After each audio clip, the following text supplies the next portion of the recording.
Deuxième sortie au même endroit. Hier c'était très très bien. Il n'y a pas de raison qu'aujourd'hui ce soit moins bien aussi. Et puis après j'aurai peut-être moins l'occasion de plonger donc j'en profite. C'est juste à côté de chez moi. Voilà. Bon, on va regarder un petit peu sur un autre coin. On va pas aller tout à fait aux mêmes endroits qu'hier, histoire de découvrir un peu d'autres zones que je connais pas forcément très bien. Où ça fait très longtemps que j'y suis pas allé. J'espère y voir de la royale. Et puis peut-être aussi un peu de mulet parce que hier c'était des bars et j'ai vu une bonite, mais très loin, pas très grosse non plus. En tout cas, c'est étonnant d'en voir. Donc c'est vraiment agréable de voir d'autres poissons assez particuliers, avec des comportements particuliers. Il va falloir essayer de les faire approcher, non pas forcément pour les tirer, mais au moins pour pouvoir les filmer. Bon, j'y vais, je vais sur la droite. Allez, bonne vidéo.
Allez, un joli bar. On va essayer de s'arrêter là au niveau du bar. Moi, je retrouve vraiment un gros, mais sinon, j'en pêcherai pas d'autres. J'ai plutôt essayé de trouver dorade grise et dorade royale. Ça me plaît aujourd'hui. C'est surtout ça. Et c'est pas trop bon en marée. J'ai pas l'habitude de pêcher à la descente.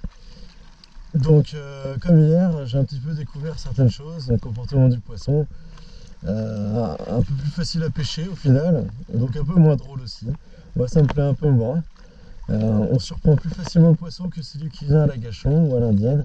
Mais en tout cas, il y a moins de, il y a moins d'enjeux. C'est souvent des tirs sur le dessus, il faut pas rater. Là, j'ai quand même bien galéré avec le bar parce que je l'ai pêché au niveau de la nageoire pectorale. Donc bon, bah, heureusement, il ne s'est pas décroché. Et puis j'ai réussi à le sécuriser, à le ramener. Celui-ci, il a souffert, malheureusement. Bon, et ben c'est parti, je vais aller chercher de la royale. J'espère.